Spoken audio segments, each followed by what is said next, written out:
The lye soap bit into the raw cracks of her knuckles. A familiar, cleansing pain.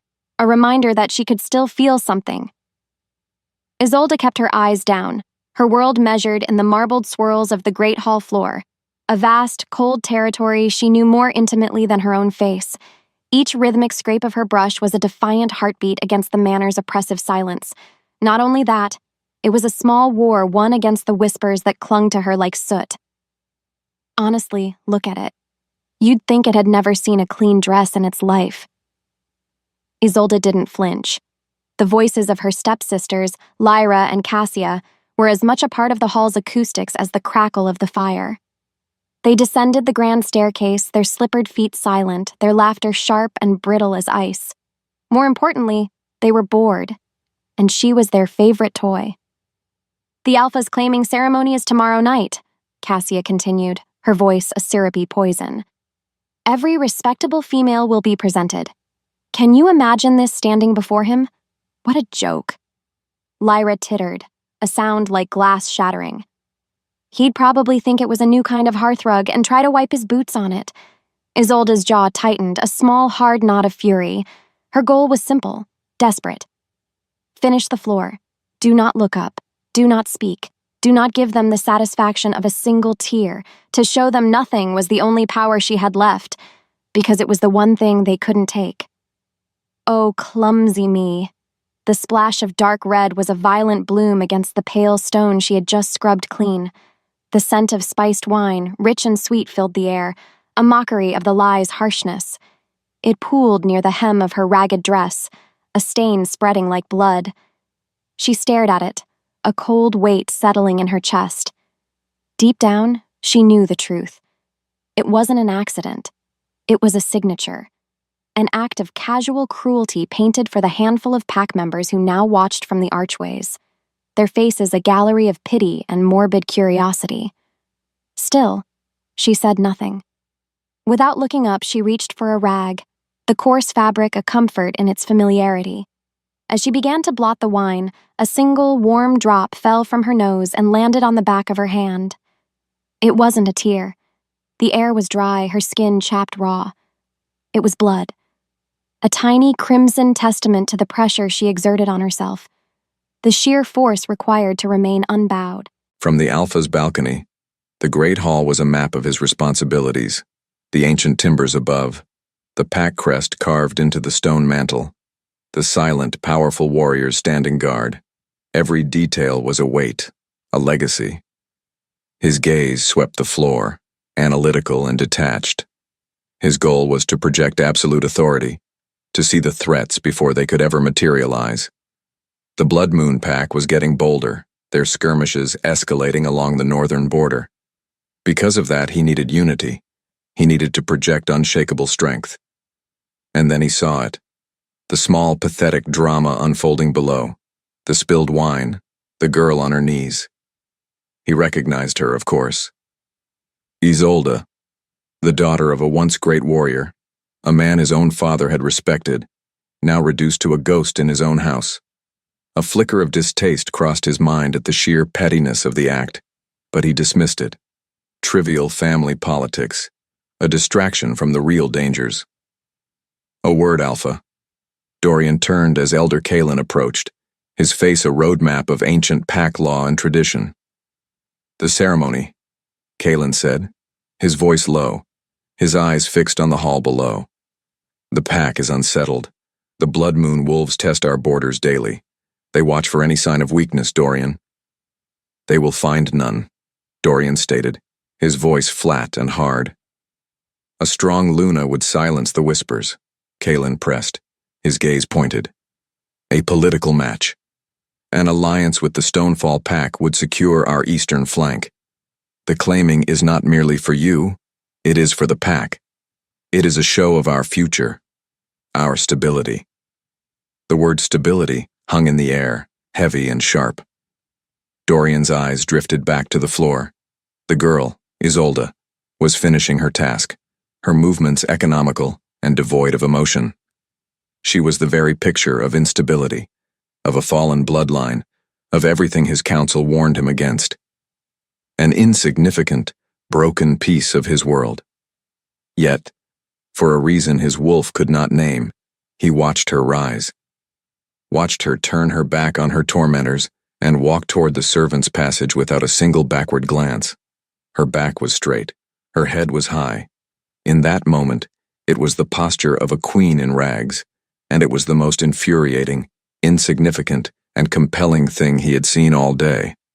The image lingered, a splinter in his mind as he turned back to the elder to discuss the politics of his future. That night, in the cold, cramped space of her attic room, the world outside the manor finally fell away. The wind howled a lonely song against the eaves, a sound that understood her better than any person did.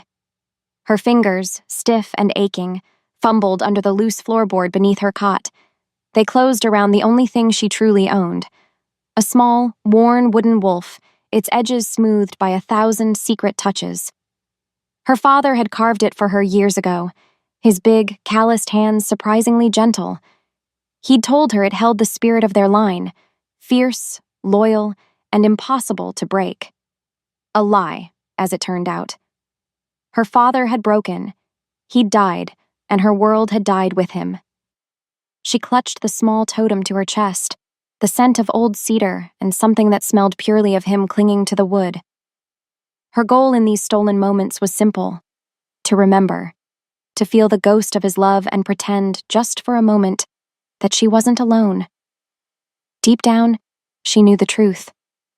This little wolf was all she had left of a life that felt like a dream, and every night it felt a little less real.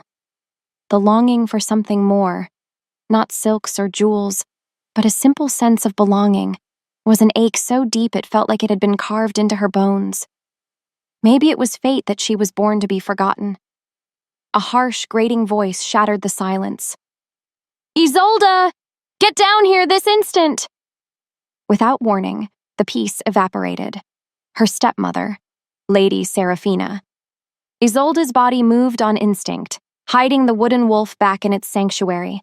Her heart hammered against her ribs. The cold dread returned, coiling in her stomach like a familiar snake. Before the words left her lips, she was already moving, her bare feet silent on the cold floorboards as she descended back into her waking nightmare. Meanwhile, in his private study, a world away from the cold drafts of the attic, Dorian was surrounded by a different kind of prison. Maps of pack territories were spread across the massive oak table, the borders marked in stark red ink. His goal was to make a logical, strategic decision. His gaze moved from the maps to the stack of portraits on his desk, the eligible females from allied packs. Lady Annalise of the Stonefall pack, her smile serene and politically perfect. The fiery-haired twins from the Northridge clan, known for their prowess in battle. They were all assets, alliances, solutions to a political equation. Not one of them stirred the wolf inside him.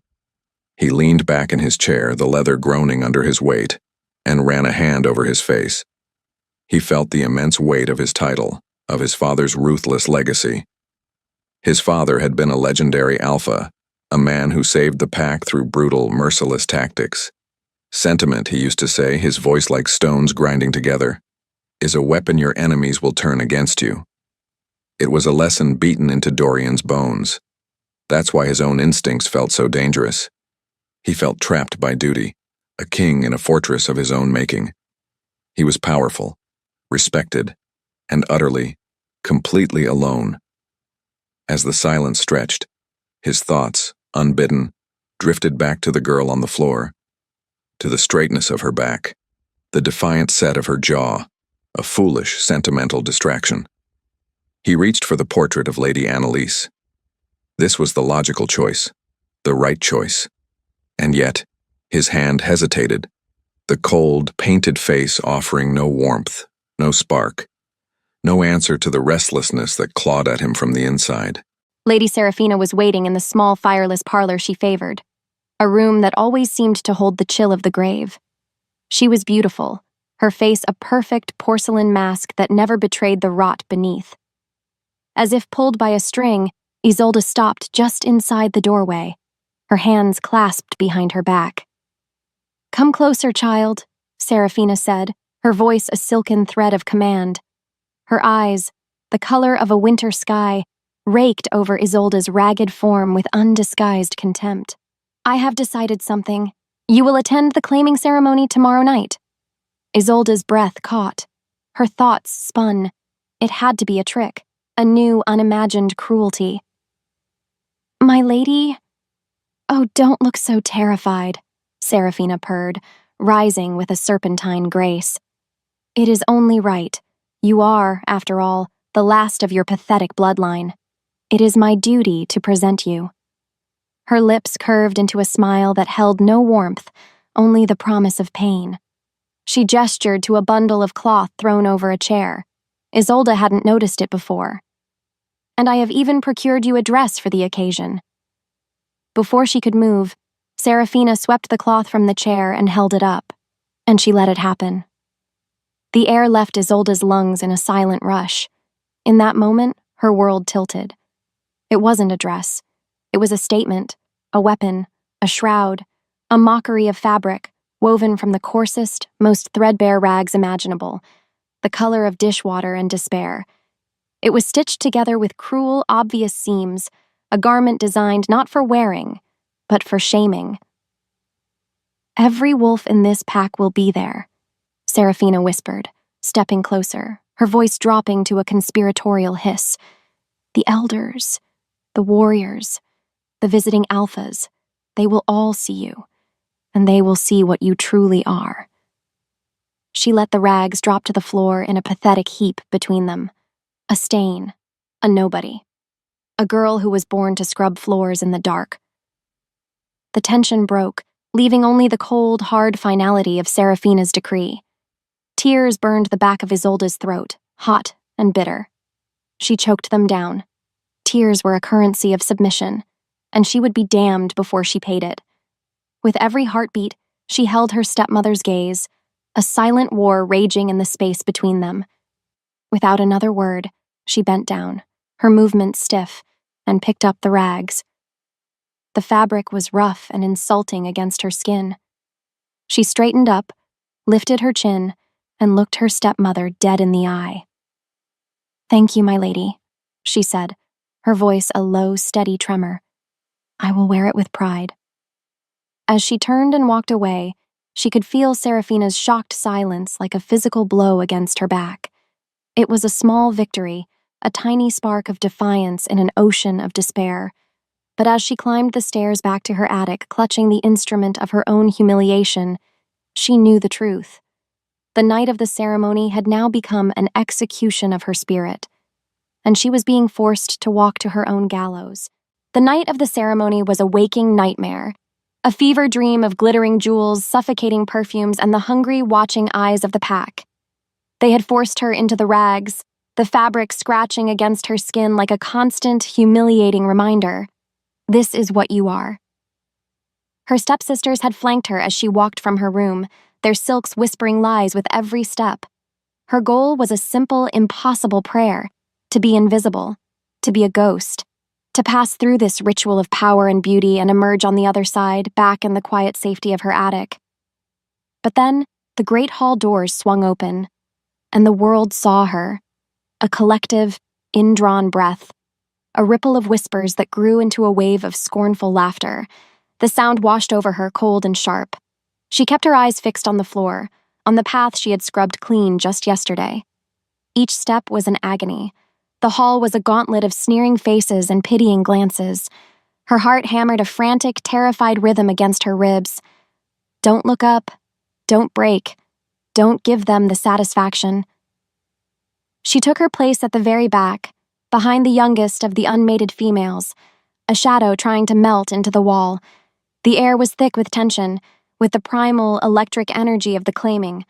Up on the dais, on a throne of dark, carved wood, sat the Alpha, Dorian, a predator in fine clothes, a king made of muscle and shadow. He was a force of nature she had spent her life avoiding. He rose. Silence fell, absolute and heavy. His presence commanded it. His eyes, the color of molten gold, swept the room. They passed over the hopeful, preening females in the front, over the elders, over the powerful warriors lining the walls. His gaze was a physical weight, assessing, searching. And then, it stopped. On her. In that moment, the world narrowed to a single terrifying point. The laughter died. The whispers choked. The air thickened, shimmering with an energy she could feel on her skin. He wasn't looking at her with pity. Not with contempt. It was something else entirely. A look of raw, stunning recognition, as if he were seeing not the rags, but the very shape of her soul. She didn't know what scared her more, the fury in her stepmother's eyes, or the impossible fire in his. As if pulled by a string, his body followed his gaze. He descended the dais, his movements fluid and purposeful. A predator closing in. The pack held its breath. Every wolf in the room was frozen, watching this impossible, unbelievable spectacle. He walked past the daughters of allied alphas, past her beautiful, perfectly dressed stepsisters. He walked through the sea of silks and jewels and power, and he stopped, directly in front of her. The girl in rags. The space between them burned. His scent filled her lungs, pine and winter frost and something wild that called to the most ancient part of her. He was so close, close enough to see the frantic pulse beating in her throat. Before the words left her lips, before she could even think to run, he spoke. And his voice, a low, rumbling thunder that shook the very foundations of her world, sealed her fate. This one. A beat later, he lifted his hand, his voice growing stronger, imbued with the undeniable power of his station. She is mine.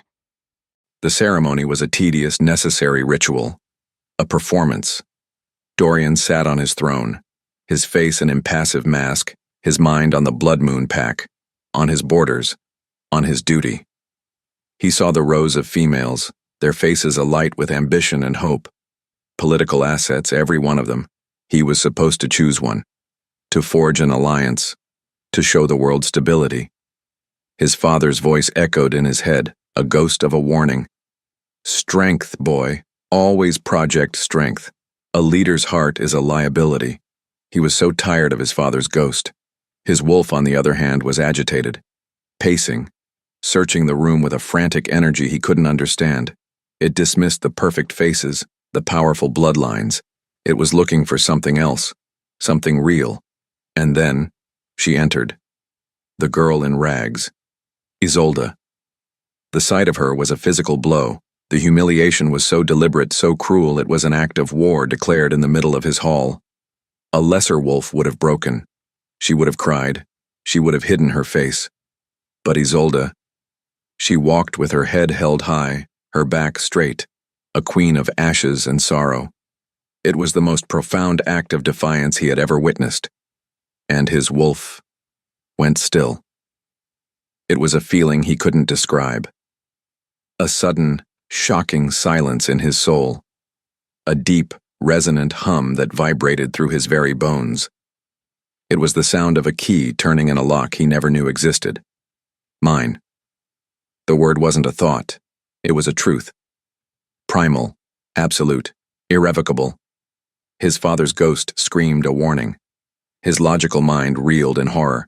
This is political suicide, madness. He didn't care. In a single heartbeat, the world shifted. For the first time, he wasn't the alpha performing his duty. He wasn't his father's son. He was just a wolf who had found his mate. As if fate demanded it, he rose. He felt the shock of the pack, but it was a distant sea against the shore of his certainty. He moved without thinking, his body a vessel for his soul's demand.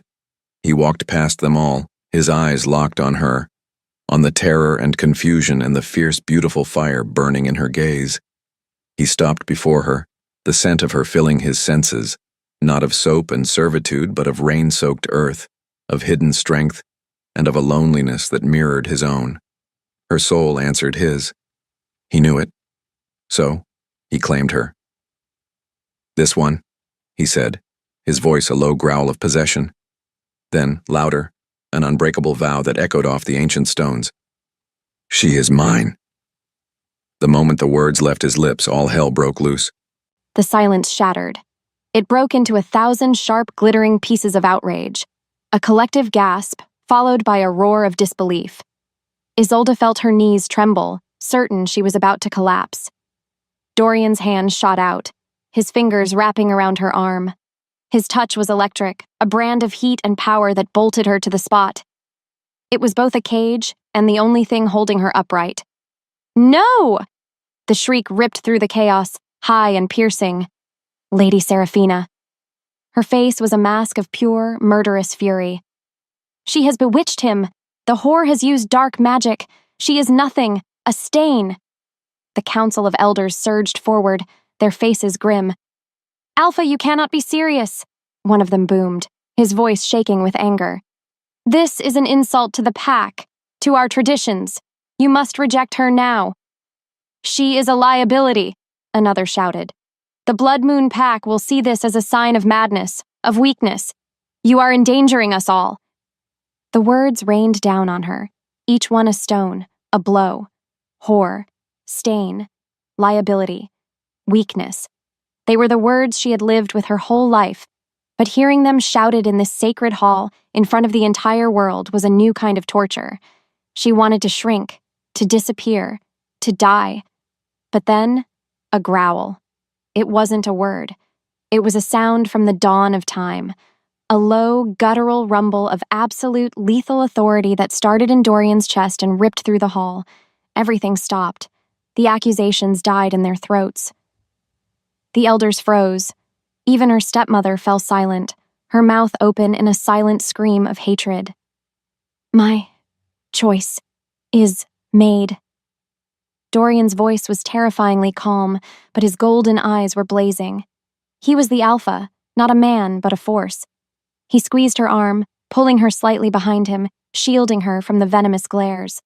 Without another word, he turned, his grip on her unyielding, and began to walk toward the dais, pulling her with him. The pack parted before them like the sea before a storm. She stumbled after him, her mind a screaming void of terror and confusion. This couldn't be happening. This had to be a dream. A cruel, elaborate joke. What followed was a blur of horrified faces, of her stepsister's shocked and jealous glares, of the weight of 1,000 eyes burning into her back. He led her not to the throne, but to a heavy wooden door behind it. His private chambers. As the door closed behind them, shutting out the furious, muted sounds of the pack, the silence that fell was somehow louder and more terrifying than the chaos had been. The moment the door latched, the facade of calm control shattered. Dorian released her arm and spun around, pacing the length of the chamber like a caged beast. His wolf was roaring in triumph, but the man, the alpha who had spent his life balancing on a knife's edge of duty and control, was reeling. He had just thrown a torch onto a pyre of political alliances and ancient traditions. Because of what? An instinct? A pretty face in rags? He stopped and rounded on her. She was huddled by the door, looking small and terrified and utterly out of place amongst the rich tapestries and polished wood of his sanctuary. "What did you do?" he demanded, his voice a harsh growl. He didn't believe in magic, not really. But what else could explain this? This utter loss of control. She flinched, but then something inside her shifted. Her chin lifted. The fear in her eyes was still there, but now it was joined by a spark of defiance, a flicker of the fire he'd seen from the balcony. "What did I do?"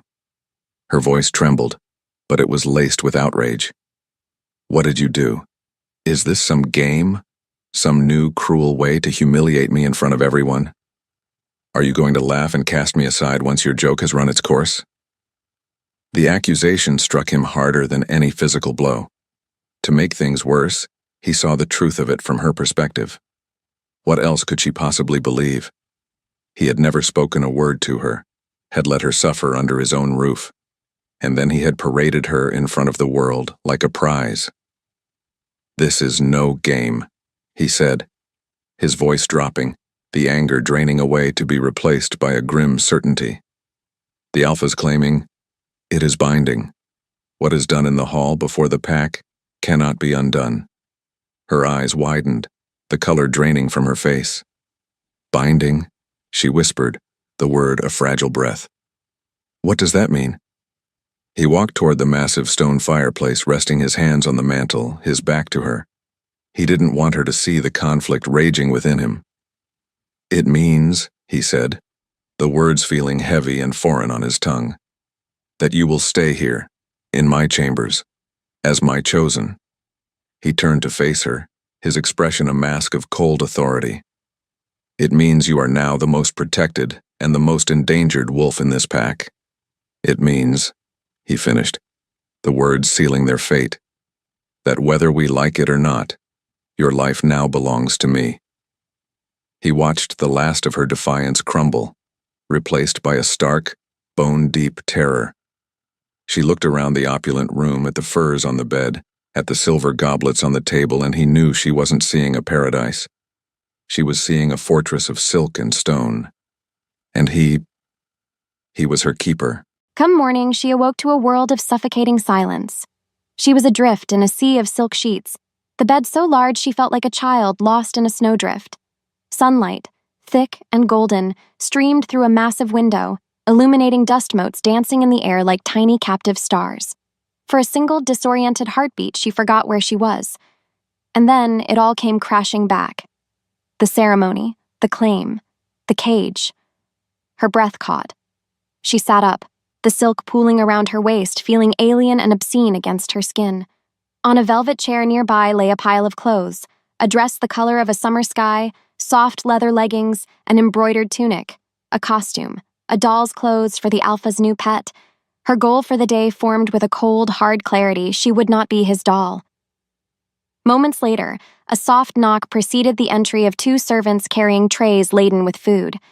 The scent of roasted meat, fresh bread, and sweet jams filled the air, so rich it made her stomach clench in a mixture of hunger and revulsion. They averted their eyes, their movements quick and nervous, as if she were a wild animal that might bolt. They placed the trays on a small table, bowed, and scurried out. She didn't touch the food. Instead, she rose, ignoring the beautiful clothes, and found the plainest servant's tunic and trousers folded in a large wardrobe. They were clean, mended, and blessedly familiar. She pulled them on, the rough-spun fabric a comfort, an armor. She was still herself. Not a prize, not a Luna. Just Isolde. The door opened without a knock. Dorian stood there, an immovable object of power and authority. His golden eyes swept over her, taking in the defiant choice of clothing, and his jaw tightened. "I had clothes brought for you," he stated, his voice a low rumble. "I found these," she replied, her own voice quiet but steady. The silence stretched, thick with unspoken conflict. He walked into the room, his presence shrinking the space, making the air feel thin. He stopped at the table, looking at the untouched food. "You need to eat. I'm not hungry." He turned to face her, and the frustration in his eyes was a visible force. "This is not a game, Isolde. Do you have any idea what is happening outside this door? The council is demanding I reject you, because they see you as a weakness. They are calling for a vote of no confidence. The Blood Moon Pack has already sent scouts closer to our border because they smell instability. Every moment you are with me, you are a target." Every word was a blow, confirming her deepest fears. She was a liability, a danger to them all. "Then let me go," she whispered, the words tasting of ashes. "Reject me. Send me away. I will disappear, I promise." "No," he growled, the word an iron wall. "Why?" she cried, her control finally cracking. "Why are you doing this to me?" He crossed the space between them in two long strides. Under the weight of his stare, she felt her breath hitch. "Because I have to," he said, his voice raw, honest, and utterly confused. "Because my wolf chose, and what is chosen cannot be unchosen." Before she could process that, his expression hardened again, the alpha mask slamming back into place. "And because of that, you will come with me now, to the council." Her heart skipped. "What?" "They want to see the creature who bewitched their alpha," he said, a humorless smirk twisting his lips. "Do not disappoint them." Dorian led her through the stone corridors of the manor, a silent, defiant ghost at his side. He could feel the eyes on them. Every guard, every servant, their gazes a mixture of fear, curiosity, and contempt. He had spent the entire morning fielding challenges from his elders and placating his war council. His goal now was a dangerous gamble, to show the pack that his choice was not a weakness, but a different kind of strength, even if he wasn't sure he believed it himself. He'd been furious when he saw her in the servant's clothes. It felt like a direct challenge to his provision, to his claim. But as they walked, he realized the truth. Deep down, he knew the truth. It wasn't a challenge. It was a statement of survival. The silken dresses were a lie she refused to wear. He felt a grudging, infuriating flicker of respect. They entered the council chamber.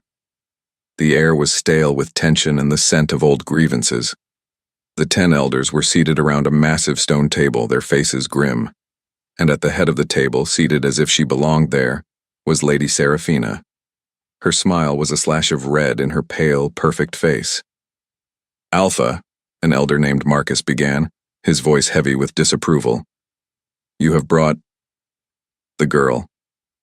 "I have brought Isolde," Dorian corrected, his voice like ice. "My chosen." He guided her to stand beside him, his hand resting on the back of his chair, a subtle gesture of possession and protection. "She will hear what you have to say." What followed was an interrogation.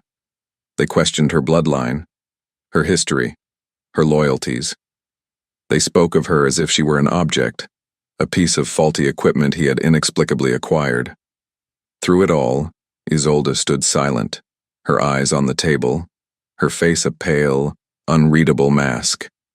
Seraphina watched, her eyes glittering, savoring every cruel, probing question. Finally, Marcus leaned forward. "This pack requires a Luna of strength and political cunning. A girl raised in the scullery has nothing to offer us. What good are you to this pack?" The direct question hung in the air. This was it, the moment she would break. But then, she looked up, and she spoke. "You speak of strength," she said, her voice surprisingly clear and steady. It didn't carry, but it commanded the room's attention. "You see strength in alliances and armies in the names of powerful fathers, but you are wrong." She lifted her gaze, and one by one, met the eyes of the elders. "I have seen the pack you do not see. I have seen the mothers who are afraid there won't be enough salted meat to last the winter. I have seen the children whose boots have holes in them. I have seen the old ones who shiver in the infirmary because there is never enough firewood." Her eyes finally landed on Marcus. "A pack is only as strong as its most vulnerable member. Your enemies will not break you with an army. They will break you when your own people are too cold, too hungry, and too hopeless to fight." The chamber was utterly silent. She had not raised her voice. She had not postured. She had simply spoken a truth so profound and so overlooked that it left them speechless. Dorian stared at her. He had expected tears or defiance. He had not expected wisdom. A quiet, fierce, and undeniable wisdom. He felt a surge of something hot and dangerous in his chest. It felt like pride. As if the forest watched, the spell broke. The elders began to mutter amongst themselves, their arguments losing their sharp edge. He had won the moment. She had won it. As he dismissed the council, one of the oldest warriors, a man named Fendrel who had served his father, stopped beside him. He looked at Isolde, who was staring out a window, her back to the room. "There is more of her father in her than I thought," Fendrel murmured, his voice gruff with unspoken emotion. And Dorian realized with a jolt that he knew nothing about her at all. He knew of her shame, of her servitude. He knew nothing of her spirit, and he suddenly, desperately wanted to. The warrior's words had been a small warm coal in the freezing landscape of her heart, more of her father in her. It was the first time in years anyone had seen him in her, instead of just the dirt on her face. It must have changed something in Dorian, too. Because of that, instead of taking her back to the chambers, he led her outside into the crisp, cold air of the training grounds. The yard was a circle of packed earth, surrounded by weapons racks and practice dummies. Warriors sparred in the center, their movements a blur of muscle and sweat, their grunts and the clash of steel echoing in the air. She didn't know what scared her more: the hostile glares of the warriors as they noticed her, or the unreadable expression on Dorian's face. "I have seen your mind," he said, his voice low as he stopped in the center of the yard. "Now I want to see your fire." Before she could ask what he meant, he tossed her a blunted practice sword. Her body moved on instinct, her hands fumbling but catching the heavy weapon. It was clumsy and foreign in her grasp. "Show me how you survived," he commanded, picking up a sword of his own. A growl rose in her throat. She was tired of being tested, tired of being his spectacle. "I survived by being invisible," she snapped, "not by playing with swords." "That is no longer an option," he said, and then he lunged. What followed was not a duel. It was a lesson. He was a force of nature, fast, powerful, precise. He disarmed her in seconds. He backed her across the yard. He never struck her, but he pressed her relentlessly, forcing her to move, to think, to react. The fear that had been her constant companion began to burn away, replaced by a hot, wild fury. She was tired of being helpless. So, she fought back. She had no training, but she had a lifetime of watching, of observing. She was small, so she had to be quick. She used his own momentum against him, dodging and weaving, letting his powerful swings meet only air. She kicked dirt in his face. She used the hilt of her sword to block, not the blade. She fought like a cornered animal, clever, desperate, and without rules. The air thickened, charged with something more than combat. Every block, every parry, was an electric touch. His scent was overwhelming, his grunts of effort a primal sound that stirred something deep inside her. Her wolf, so long dormant, pressed forward. And she let it happen. He finally broke through her frantic defense, his body slamming into hers, sending them both tumbling to the dirt. In a single heartbeat, the world shifted. He had her pinned beneath him, his weight a heavy, branding heat. Her sword was gone. His was at her throat. The fight was over.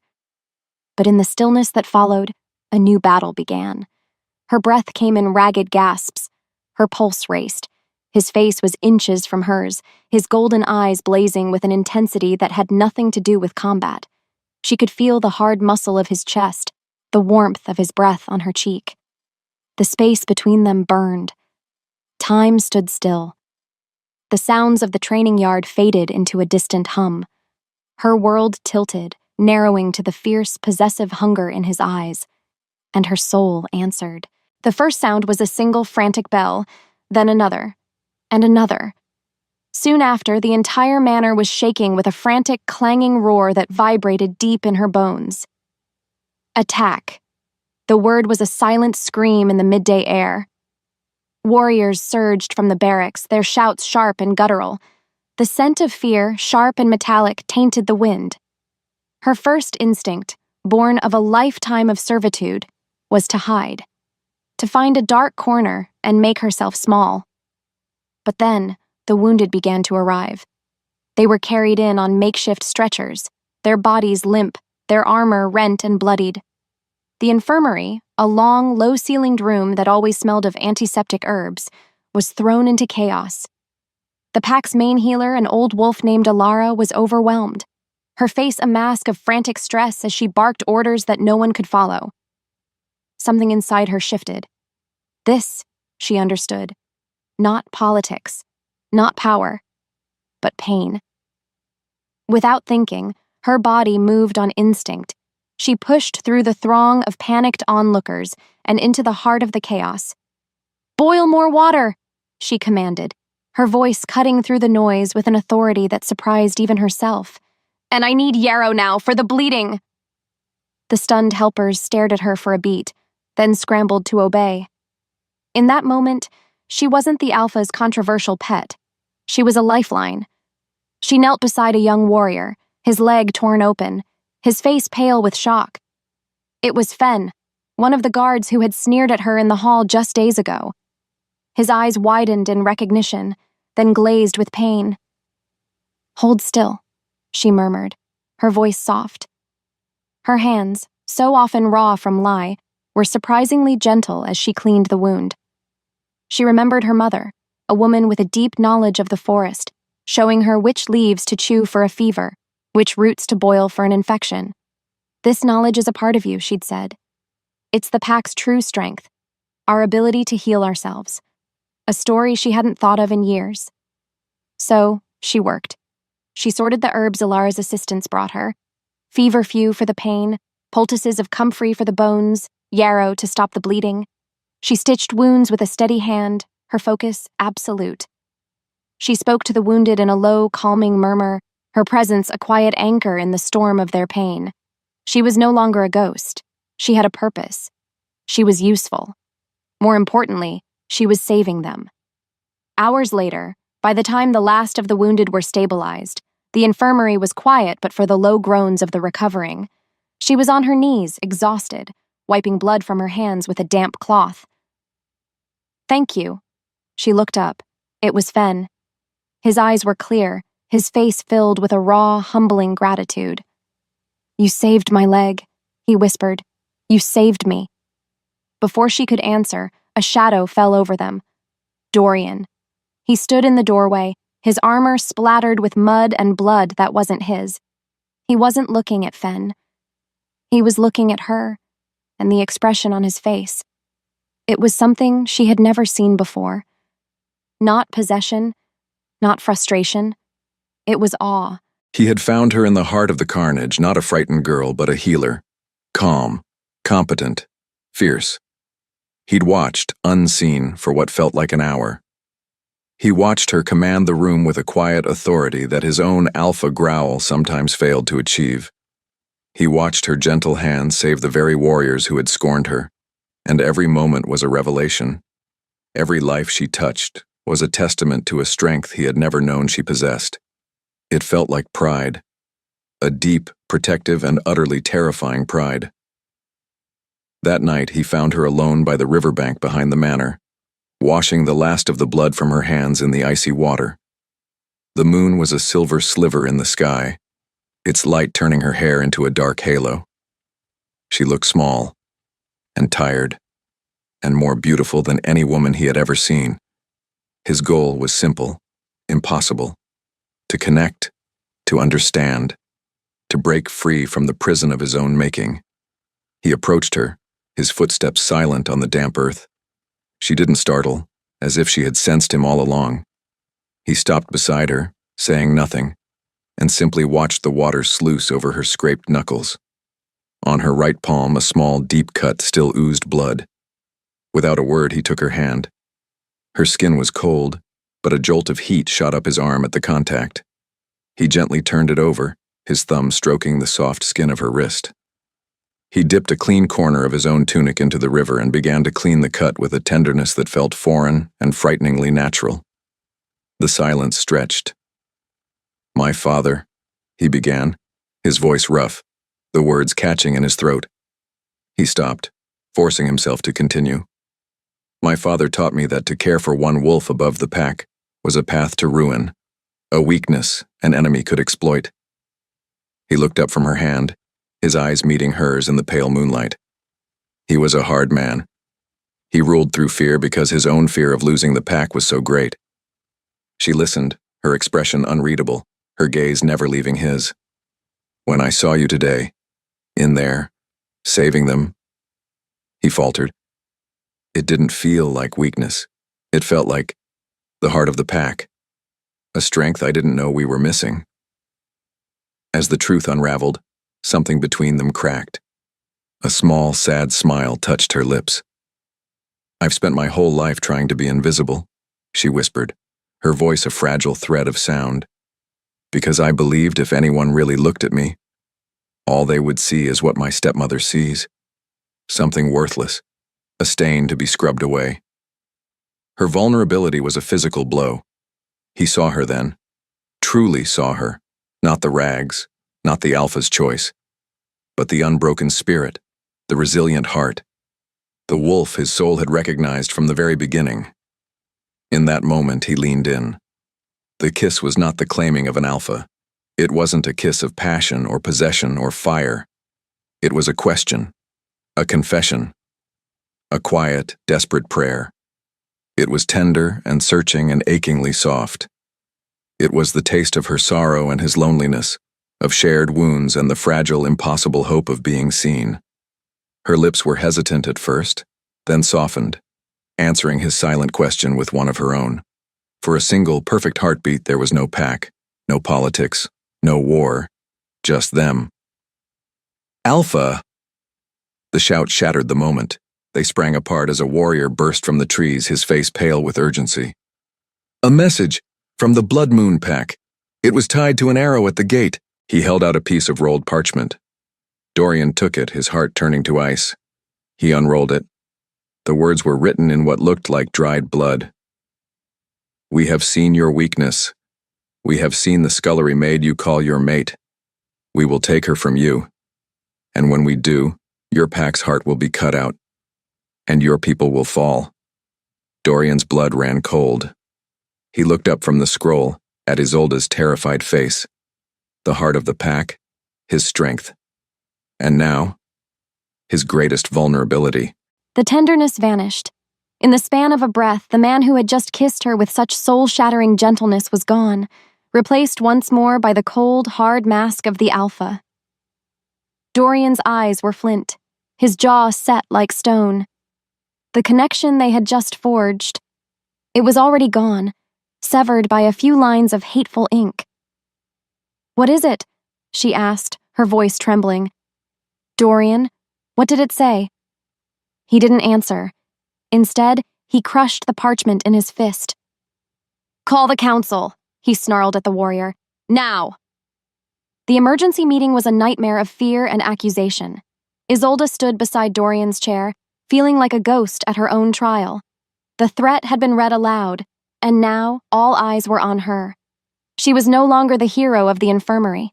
She was the target, the weakness, the curse he had brought upon them all. And then Lady Seraphina spoke. Her voice was a balm of supposed reason in the panicked room. "Alpha," she said, her tone dripping with false sympathy. "This is a grave threat. We must protect our own." Her eyes slid to Isolde, cold and calculating. "Forgive my forwardness, but perhaps the Blood Moon Pack sees her as a weakness because she is one." The chamber fell silent. "Her history is unknown to our enemies," Seraphina continued, planting the seeds of poison with an artist's skill.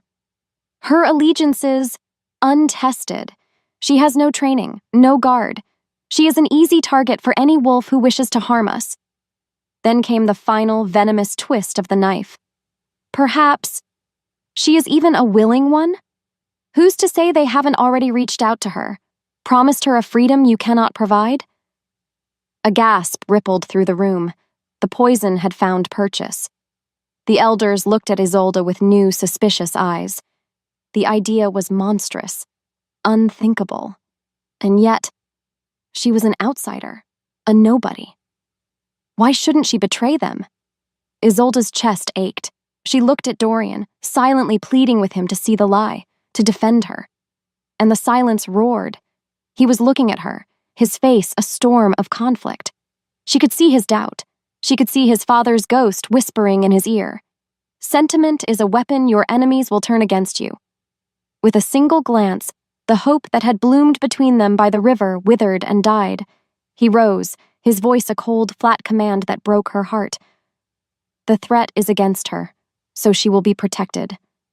His eyes, hard as gold coins, found hers. "She will be confined to our chambers. The Alpha's guard will be posted at the door. No one gets in." He paused, and the final words were a death sentence to her fragile freedom. "And she does not get out." As the guards escorted her from the council chamber, back to the beautiful room that was now her prison, she felt her stepmother's triumphant gaze on her back. The man who had seen her fire now saw her only as a liability to be locked away. And in the quiet that followed, as the heavy door to their chambers thudded shut behind her, she knew with a certainty that chilled her to the bone that Seraphina had finally won. The cage was beautiful. That was the cruelest part. Sunlight streamed through the massive window, illuminating the fine silks on the bed where she refused to sleep, and the silver platters of food she refused to eat. For 3 days, she had been a prisoner in this opulent cell, and with every passing hour, the fragile hope born by the riverbank withered into a cold, hard knot of rage. Her goal was no longer to be understood. It was to be free. Dorian would visit, his presence filling the room with a storm of unspoken words. He would watch her, his golden eyes filled with a conflict that tore at her, but he never crossed the invisible line she had drawn down the center of the room. He was her keeper. She was his liability. The kiss they had shared might as well have happened in another lifetime. But then, she started to listen. She would press her ear to the heavy oak door, deciphering the hushed conversations of the Alpha's guard. They were sloppy, overconfident, and they spoke of patrol routes. "Always weakest by the old creek bed," one guard muttered one afternoon. "The blood moons know we focus on the ridge. They'd be fools not to test it." "The Alpha has it locked down," the other replied. "Especially now. His orders were clear. No one goes near the creek. We keep the perimeter tight around the manor." No one goes near the creek? A known weak spot? Without warning, a plan began to form in her mind. A desperate, risky gamble. She wasn't a strategist. She wasn't a warrior. But she knew one thing better than anyone in this pack. She knew how to think like the overlooked, the underestimated. She knew how to find the cracks in a fortress. That night when he entered, she didn't wait for him to speak. "Your plan is wrong," she said, her voice clear and cold. Dorian stopped, his hand still on the door. "What did you say?" "Your guards," she continued, turning to face him, her heart hammering but her voice steady. "You have them circling the manor, protecting me. You've pulled them from the outer patrols to create a wall of muscle around this room. You think you're protecting your weakness." She took a step closer into his half of the room, a deliberate breach of their silent truce. "But you're wrong. I am the Alpha," he growled, a low warning. "I will not have my military strategy questioned by your prisoner," she finished for him, a bitter fire in her eyes. "Listen to me. You're so focused on the threat against me that you've created the very weakness the blood moons are looking for. They don't want me. I am the bait, Dorian, not the prize." The air thickened, crackling with tension. "What are you talking about?" "The old creek bed," she said, her voice dropping. "Your guards know it's a weak point, which means the blood moons know it too. They sent you that threat to make you panic, to make you pull all your resources inward to protect the scullery maid. And you did it. You've left your northern border practically undefended because you're afraid for me. They aren't coming for me in this room. They are going to walk right through your weakest point while your best warriors are standing guard outside my door." The silence that followed was absolute. He stared at her, his face a mask of stone, but she could see the frantic calculations behind his eyes. She had taken her shot. She had risked his wrath, challenging his authority, his strategy, his very core as a leader. Deep down, she knew the truth. This was her only way out, not by pleading, but by proving she was more than something to be protected. She was a weapon he was refusing to use. Her words were a physical blow. He wanted to dismiss them, to rage, to put her back in her place with a single crushing Alpha command. But he couldn't. Because she was right. The sheer, infuriating logic of it was undeniable. He had let his fear, his desperate, possessive need to keep her safe, override centuries of sound military strategy. He had looked at the board and seen only one piece he couldn't bear to lose, and in doing so, had left his king wide open. His father's ghost was laughing at him. His goal had been her safety, but he had endangered the entire pack to achieve it. Without another word, he spun on his heel and left, the slam of the door echoing the war in his own soul. He stormed into the strategy room, the guards and elders scrambling to their feet. "Change the patrols," he snarled, unrolling a map with shaking hands. "I want our best trackers sent to the old creek bed. Silent formation. They are to engage nothing. They are to watch. And wait." The next 24 hours were the longest of his life. He didn't return to the chambers. He couldn't face her. He couldn't face the truth in her eyes, that he had failed to see her again. And then the report came. A blood moon scouting party, 24 wolves, their largest incursion yet, had been sighted moving through the creek bed. They were met by Dorian's hidden forces. The ambush was perfect, decisive, a complete victory. They had captured a handful of prisoners and sent the rest fleeing with their tails between their legs. The council was ecstatic. The pack celebrated. It was a major success. But as Dorian stood on the balcony, watching the victorious warriors return, he felt no triumph. Only a hollow, aching void. He had won the battle because of her, because he had trusted her mind, but he had locked her away, because he didn't trust her to survive. What did that make him? As the sky darkened, he watched a lone figure slip away from the edge of the celebrating crowd. Lady Seraphina. Her face was not one of relief. It was a mask of cold, reptilian fury. In that moment, he saw it. She wasn't happy the pack was safe. She was furious that Isolde had been right. The realization was a shard of ice in his gut. That night, he went to her. The victory meant nothing without her. He found her standing by the window, bathed in moonlight. The air between them was heavy, not with anger, but with a deep, profound sorrow. "You were right," he said, the words costing him everything. "I know," she whispered, not turning. "The pack is safer tonight because of you." "But I am not," she replied, her voice breaking. "I am still your prisoner." Before either could speak, he crossed the room, his control shattering. He spun her around, his hands gripping her arms. "I did it to protect you," he choked out, the words raw with a desperation he couldn't hide. "No," she cried, tears finally tracking paths down her face. "You did it to control what you were afraid of. You don't trust me, Dorian. You trust this room. You trust these guards. You trust the lock on that door. But you don't trust me." Her words were the truest thing anyone had ever said to him, and the pain of it was unbearable. With a growl that was half despair, half desire, he crushed his mouth to hers. This kiss was nothing like the first. It wasn't gentle. It wasn't tender. It was a storm, a desperate, frantic collision of pain and longing, of fury and need. It was the consummation of every argument, every silent stare, every beat of his heart that had called for her. He lifted her into his arms, carrying her to the bed she had refused, and laid her down on the silks. And she let it happen. Their clothes melted away. Every touch was a brand. Every kiss was a battle. It wasn't lovemaking. It was a soul-bearing confession in the dark, a desperate, passionate, and heartbreaking attempt to bridge the chasm of doubt that still lay between them. While her alpha found solace in the arms of his pet, Lady Seraphina walked through the moon-drenched woods. The air was cold, but the hatred in her heart burned hot enough to melt steel. The girl was supposed to be a weakness, a liability.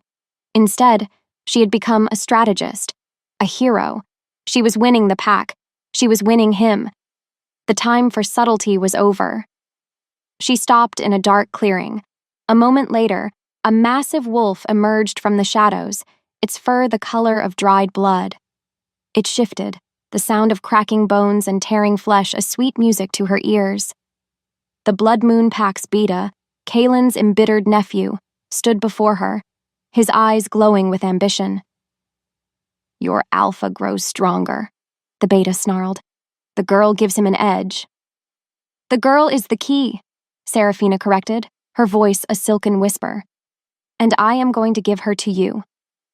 The Beta's eyes widened. "What is your price, she-wolf?" A slow, triumphant smile spread across her face. "I want her gone, not just dead. I want her to be the reason for his fall. I will deliver her to you during the next battle. You will surround her. And you will make it look like she came to you willingly." She leaned closer, her voice dropping to a venomous hiss. "You will break his trust in her. And when you break their bond, you break his spirit." "And what do you get in this new world?" he asked, intrigued. I will be the one to guide the pack after its tragic fall, she said, and my daughters will be mated to your alpha. A new alliance, a new dynasty. She held out her hand. Do we have a deal? He looked at her, at the sheer, beautiful evil in her eyes, and he grinned. He will never see it coming. As she walked back to the manor, leaving the traitor to vanish into the night, she allowed herself a moment of pure, unadulterated triumph. Soon, the girl would be gone. Soon, the alpha would be a broken man. And soon, the pack would be hers. The board was set. The pieces were in motion. All that was left was the final, devastating move. The night after their truce, their union, was a fragile peace. For the first time, Dorian slept.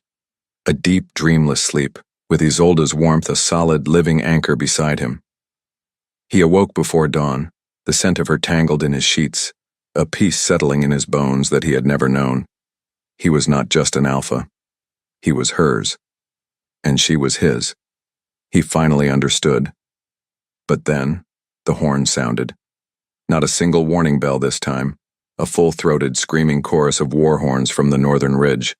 A sound that meant one thing, a full-scale invasion. Without thinking, he was moving. He was pulling on his leather armor, the motions instinctual, his mind already on the battlefield. Isolde was awake beside him, her eyes wide with fear but also with a fierce resolve.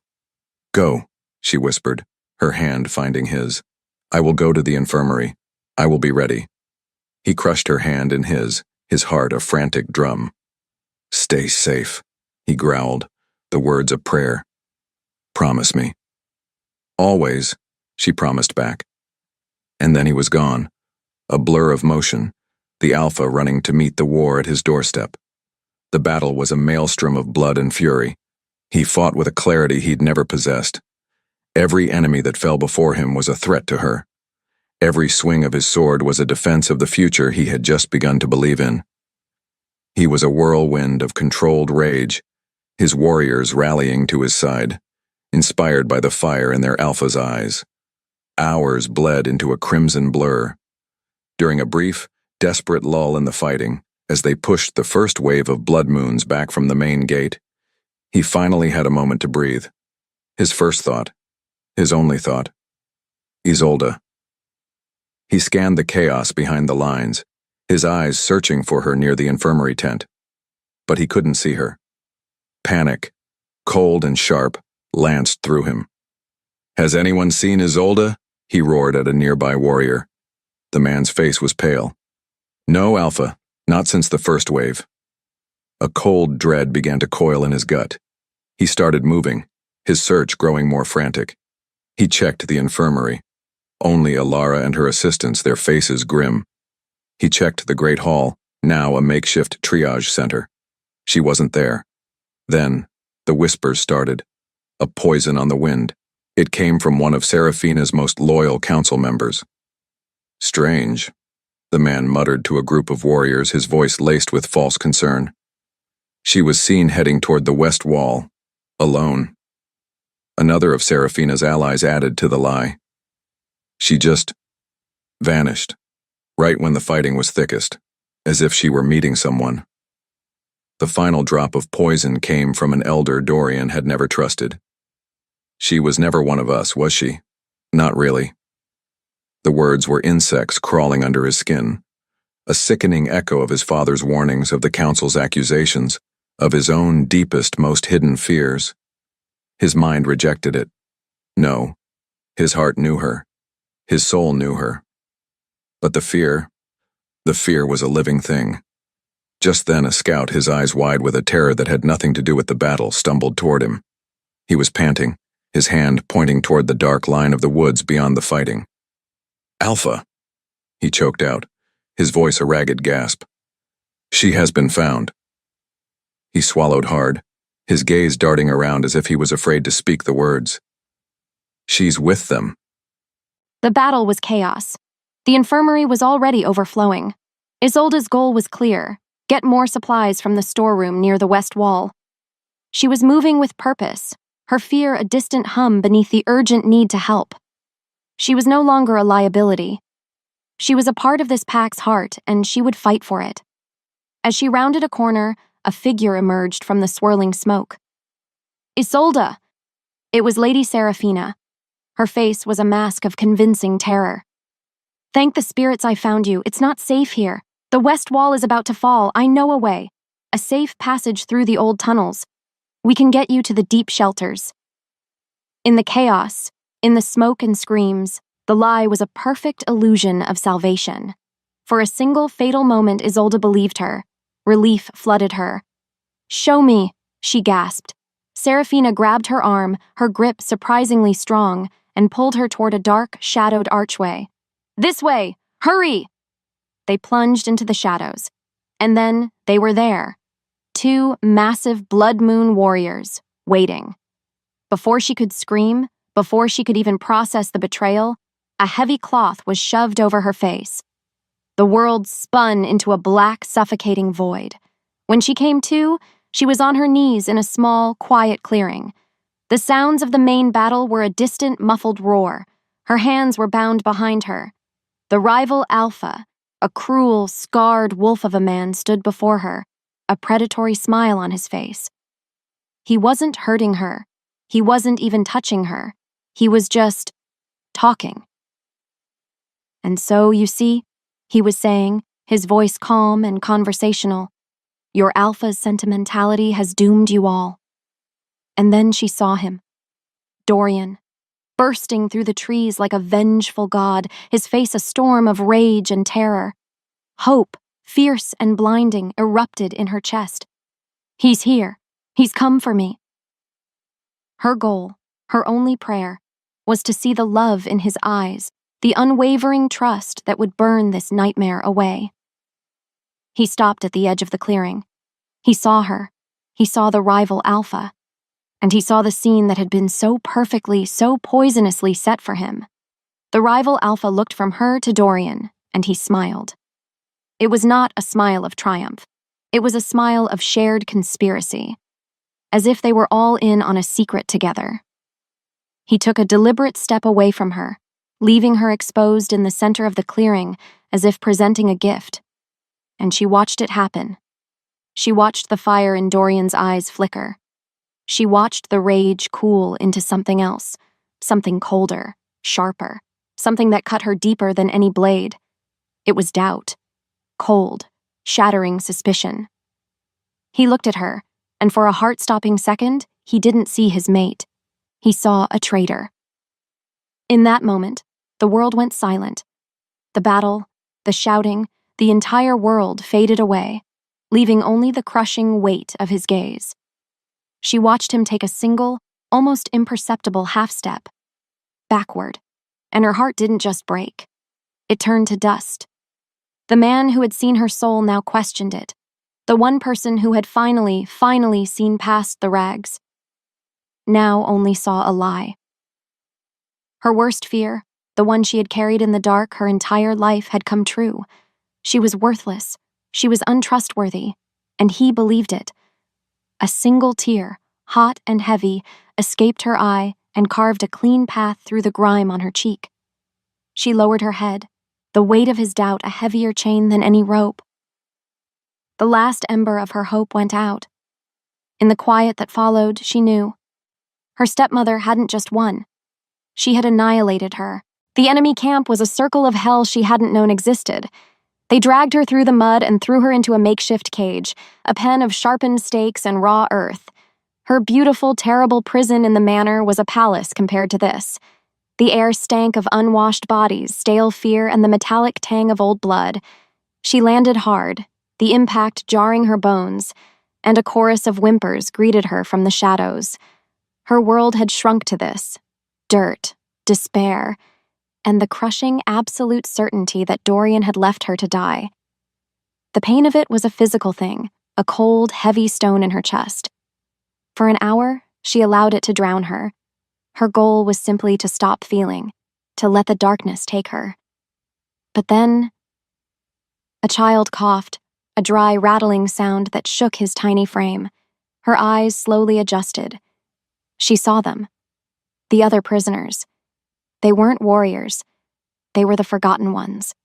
The old, the weak, the outcasts from the Blood Moon pack itself, thrown in here to be forgotten.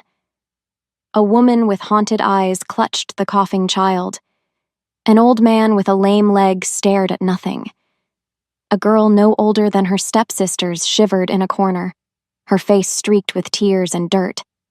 And in their defeated eyes, she saw herself. She saw her own hunger in their hollow cheeks. She saw her own fear in their wide eyes. She saw her own invisibility in the way their captors laughed and drank just beyond the cage, ignoring them completely.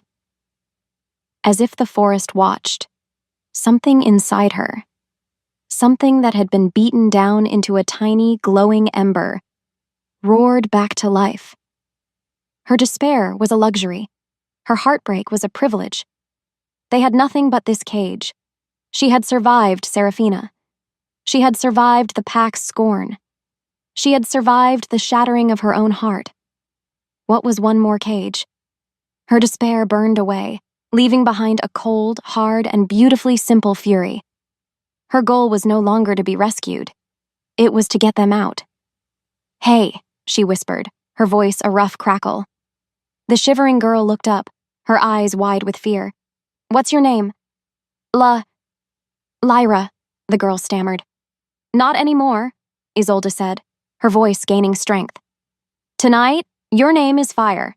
And yours," she said, looking at the old man, "is Stone. And yours," she murmured to the mother, "is Hope." She crawled closer, her eyes moving from one broken soul to the next. "They think we are nothing. They see a cage full of broken toys. They don't watch us. They don't listen to us. And that is going to be their mistake." A flicker of something, not hope, not yet, but a defiant spark, ignited in their eyes. "They expect us to wait for death," Isolde whispered, her voice a promise in the dark. "What if we don't?" His command tent was a tomb. The battle had devolved into a bloody losing stalemate. He was moving his warriors like pieces on a board, but his heart, his spirit, it was a black hole of despair. He had failed. He had not just doubted her. He had abandoned her.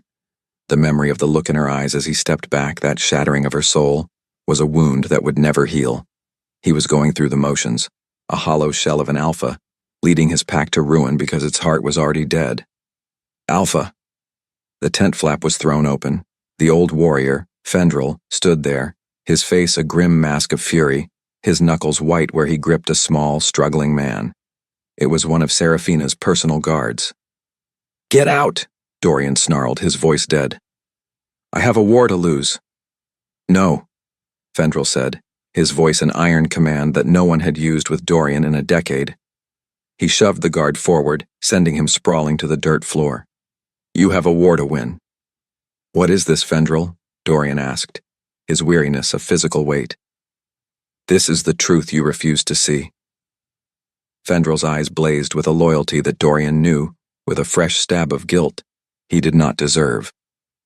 "I never trusted that viper. Not since she arrived. So I had my own son watch her. And he saw it, Alpha. Last night. He saw this worm slip from her chambers and meet a Blood Moon traitor in the woods. He saw the pouch of coin she gave him. He heard the order." Dorian's blood ran cold. What order?" Fendrel's voice dropped to a low, venomous growl. "The order was to lie, to spread the poison, to make you believe that Isolde had betrayed you. It was all a setup, Dorian. All of it."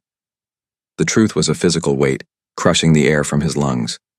Guilt, sharp and bitter, rose in his throat. The whispers, the doubt, Seraphina's perfectly timed words. It all clicked into place. A monstrous, beautiful, and evil plan. He hadn't just been a fool, he had been her perfect, willing pawn. And Isolde?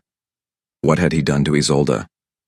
In a single heartbeat, the despair was burned away by a rage so pure, so absolute, it was a holy fire. His internal flaw, the ghost of his father, the fear of his own heart, was incinerated. His true weakness had never been his love for her. It had been his failure to trust it. He rose from his chair, no longer a broken man, but an alpha reborn in the fires of his own shame. His eyes were blazing gold. "Sound the horns," he commanded, his voice no longer dead, but a low, terrifying promise of violence. The warriors outside the tent startled at the change in his tone. "Recall the retreat." He looked at Fendrel, his heart a storm of gratitude and grief. "Gather the dire guard, my most loyal, my fastest." He strode to the tent flap, his eyes already fixed on the dark woods where they held her. "We are not retreating," he snarled, his voice a vow. "We are going to rip their hearts out." He paused, and his final words were a prayer. "And we are bringing her home." The plan was desperate, suicidal, and it was working. In the chaos of the camp, no one paid attention to the cage of forgotten souls. No one noticed as Isolde used a sharpened rock to saw through the leather bindings on the old man's hands. He, in turn, freed the others. They moved in the shadows, a small, silent army of ghosts. They knew the camp's layout, the guards' routines, the location of the supply tents. This was their power. Their goal was simple: chaos. Lyra, the girl now called Fire, would light the first diversion. The mother, Hope, would unlock the other prisoner pens. The old man, Stone, would cut the tethers to the pack animals. And Isolde would go for the armory. "Ready?" she whispered, her heart a frantic drum against her ribs. They all nodded, their faces pale but set with a grim determination. As if fate demanded it, a wind shifted, carrying the scent of pine and something else. Something achingly familiar. Dorian. A fool's hope tried to flicker in her heart, but she crushed it. She couldn't count on him. She could only count on herself. "Now," she commanded. A moment later, the first supply tent went up in a whoosh of flame. They moved through the forest like wraiths, silent, lethal, a pack of predators. The despair was gone, replaced by a single, burning focus. Her. Her scent was on the wind, faint, mixed with the stench of his enemies.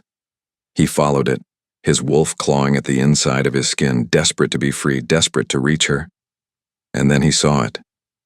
Through the trees, a flicker of orange, a plume of black smoke rising into the night sky, a fire inside the camp.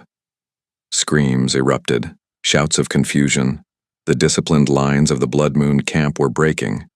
His warriors looked at him, their eyes wide. It was a diversion, an internal rebellion, a miracle. He knew, with a certainty that shook him to his core, that it was her. Even in her darkest hour she was fighting. She was not a damsel to be rescued. She was a fire. She was a queen. The tension broke. He threw his head back and let out a full-throated war cry, a sound of grief and rage and undying love. His pack answered, their voices joining his in a terrifying chorus. As the chaos in the enemy camp reached a fever pitch, he looked at his warriors, his golden eyes blazing with the light of the distant fire. "Charge!" The world was fire and steel. Dorian's charge was a tidal wave of righteous fury, crashing into the chaos of the Blood Moon camp.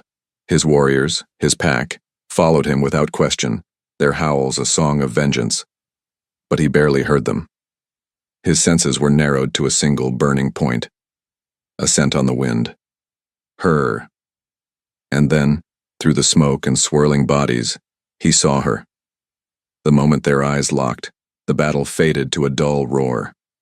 She was not the captive he had feared, not the broken victim of his own catastrophic failure. She was magnificent. Her face was smudged with soot, her knuckles were bloody, and in her hand was a crude, sharpened spear. Behind her, a small, ragged army of outcasts fought with the desperation of souls who had already been to hell and back. She wasn't waiting for a rescue. She was leading a revolution. In a single heartbeat, the world shifted.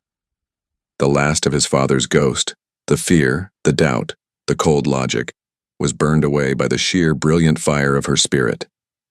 She was not his weakness. She had never been his weakness. She was the heart, the soul, and the unbending iron spine of his pack. Without another word, he fought his way toward her, and she, seeing him, fought her way toward him. They met in the bloody center of the battle, the space between them a vortex of violence. "A little late, aren't you?"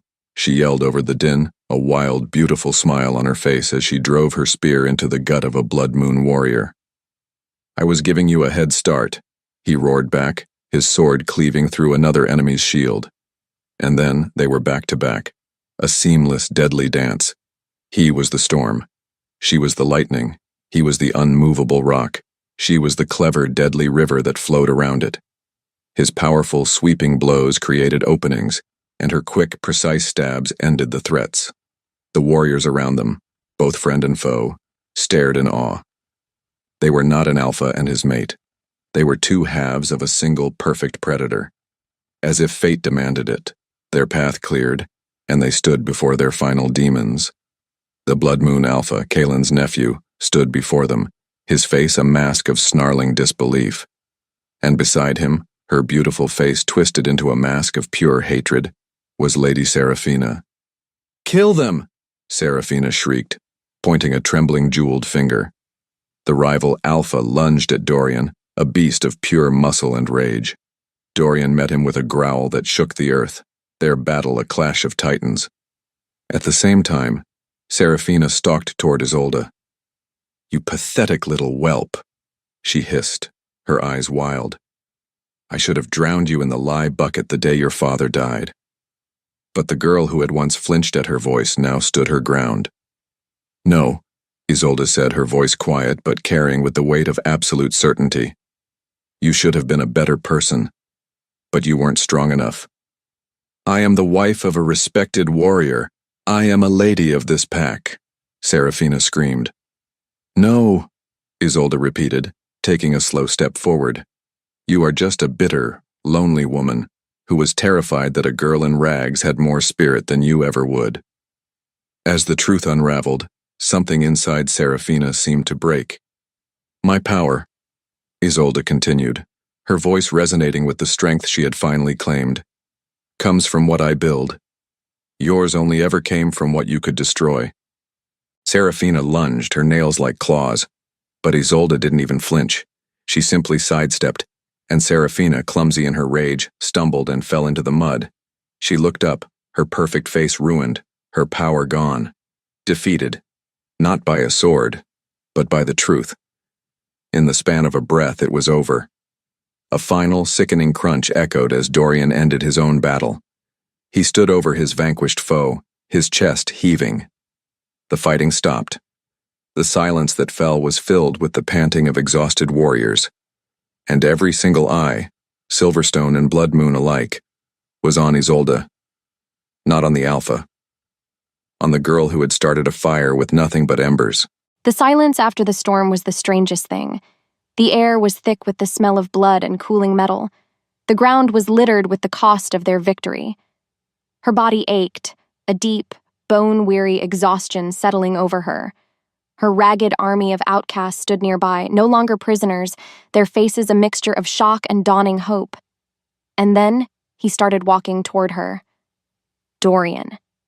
With every step he took, the pack warriors parted, their faces a mixture of awe and confusion. What was he going to do? Claim his prize? Roar his victory? Her heart skipped. She stood her ground, her chin high. She would not be his trophy. She would not be his possession. Not after this. Not after finding herself in the heart of the fire. He stopped directly in front of her. The space between them was charged, a silent testament to everything they had been through. He was the Alpha, the victor, and she was the girl who had started it all.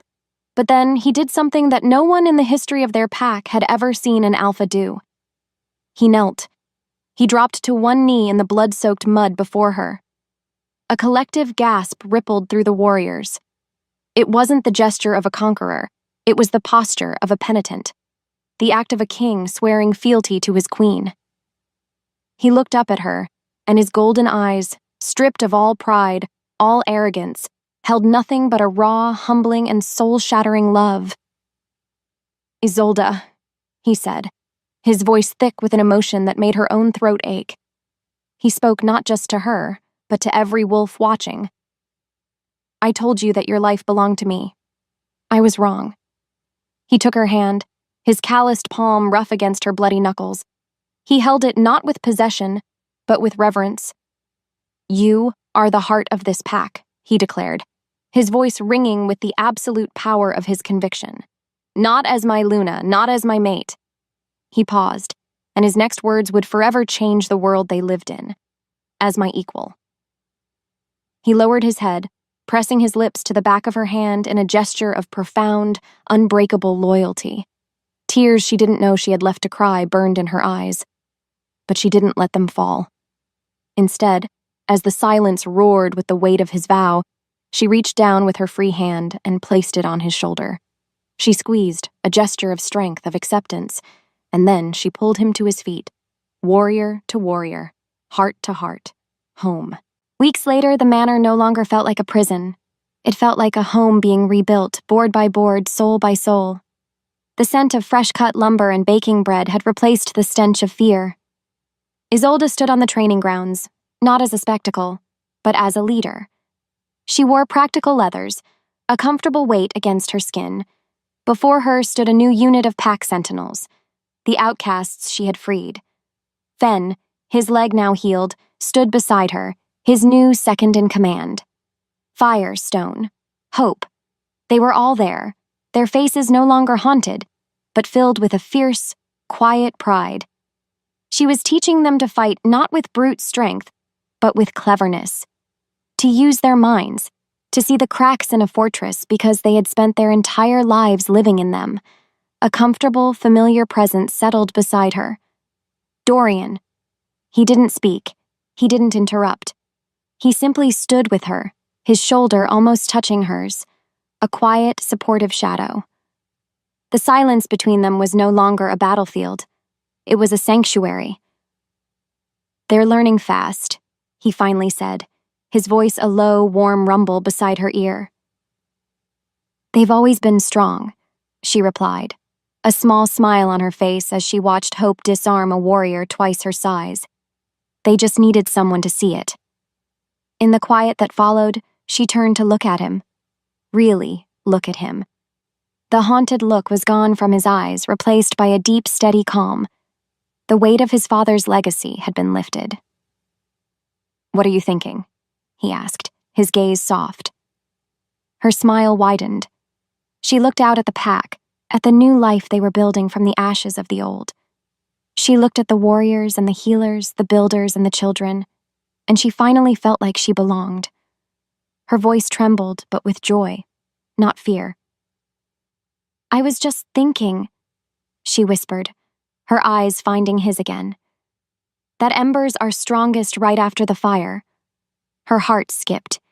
He leaned in, his forehead resting against hers, and the whole world seemed to hold its breath.